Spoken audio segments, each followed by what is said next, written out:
Ang last part nga ilunod ta sa aton nga kalaha amo ang halo-halo. Amo ni siya ang combination tanan sa mga utan.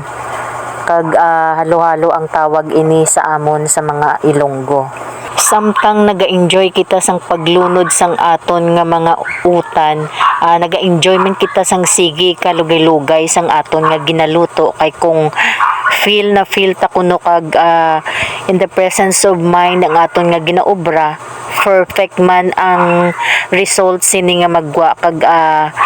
the best gid nga mino ang aton nga mahimo. Kay tanan kuno nga butang sa kalibutan, if nagakahadlok ka or may pangduwa-duwa ka sa imo kaugalingon nga hindi mo ina mahimo, hindi mo gid ina malabot. So maski ano pa kabudlay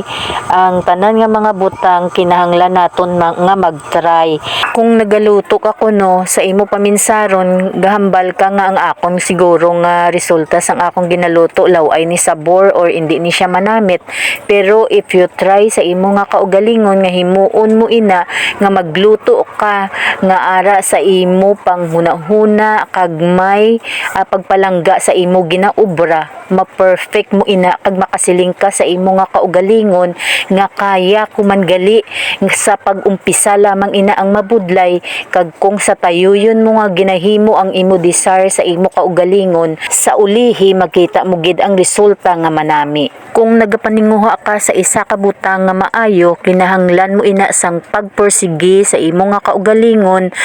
may hard work ka nga ginatawag, kinahanglan ready ka sina sa nga mga consequences kag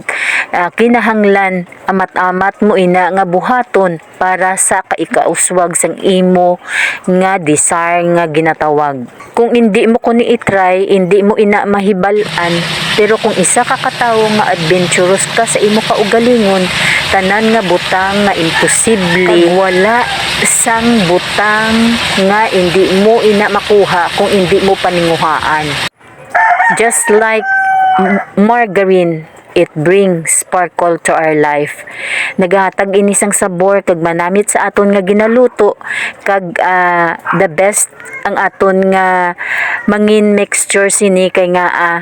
may margarine na siya, may mga seasonings kag mga pampanamit para sa aton ini karon nga lumpia nga gulay or utan.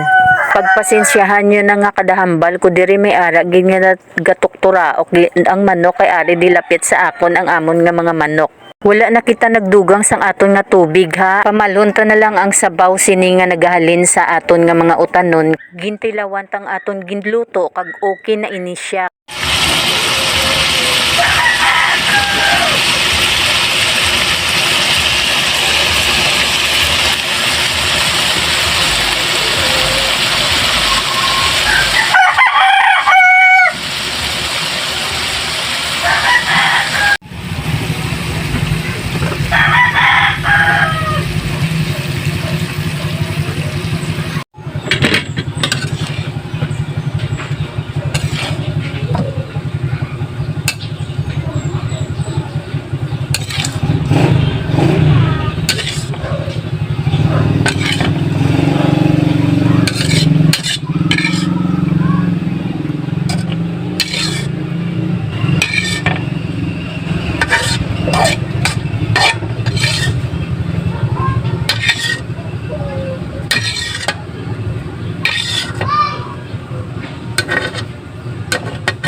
Tapos na naton tanan kuha sa kalaha no kag ari na siya, luto na siya, amo ni siya karon ang aton ibutang sa aton nga lumpia wrapper kag tag isa-isa hunta ni butang sa aton lumpia wrapper kag i-wrap ni naton tag isa-isa man para hindi siya magtalalapik no kag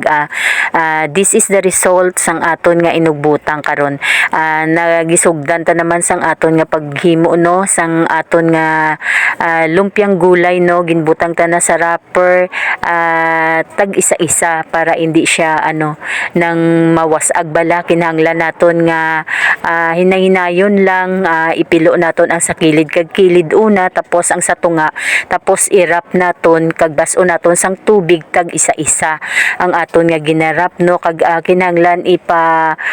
naton sa aton nga bulutangan nga tag isa-isa nga ara sa sequence bala nga halin sa sugod, hindi naton siya pag ihantal nga wala ta i-plastic nga itungtong sa aton nga natapos nga una nga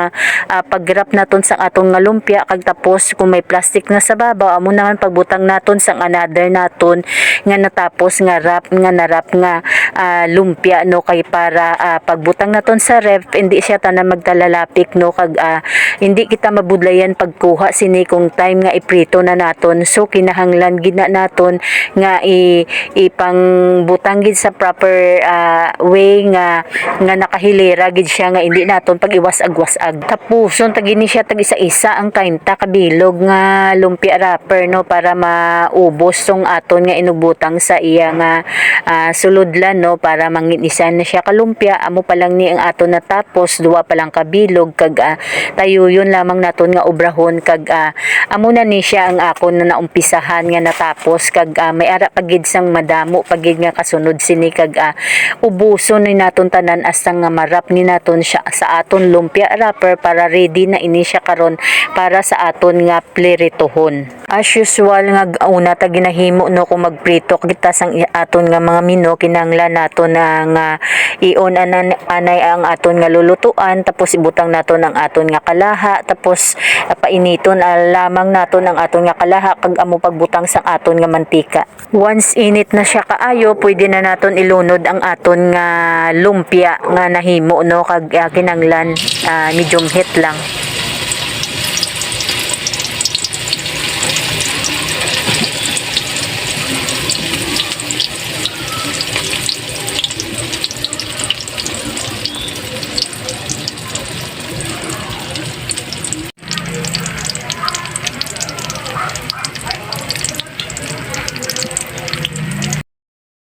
Kinahanglan maglunod kita sang aton nga lumpia ang aton nga mantika init gid siya kaayo kag ang aton nga kalayo naka-adjust gid sa medium heat lang hindi lang siya naton pagpadakuon kay para hindi siya mabatok insaktuhan lang aton nga pagprito kag kinahanglan light brown lang siya kag kanamit na ina sang iyang pagkaluto kag pwede na siya naton bulo baliskaron kay kanami ina siya nga maluto sa init nga mantika. Itansya lang naton ang aton nga pagbalis no hindi naton sige dugay-dugay ka ukay nga ukay sige naton kalugay nga lugay kay magkaladugmok ina.